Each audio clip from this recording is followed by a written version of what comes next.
Hey Calvin, great question. In short, yes, burning is good. And just to further explain, burning just essentially means deleting these digital assets from existence.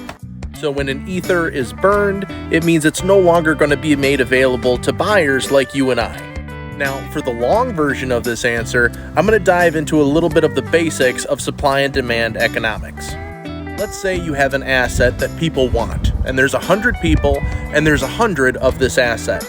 If all of a sudden there's only half of the 100, so let's say there's only 50 of that asset left for people to buy, the people that own that asset are going to know that, hey, if I sell this asset and I want to get it back later, it's going to be more difficult.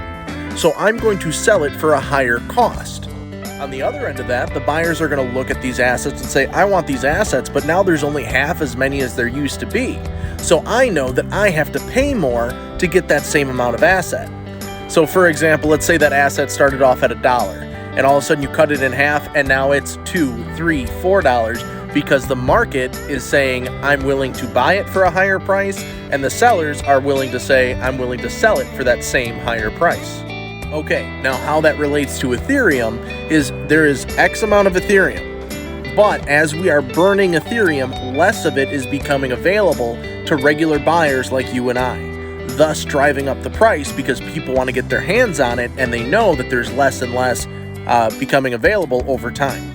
And yes, we could go into discussions as to whether it's inflationary or deflationary right now, but that's beyond the scope of this video.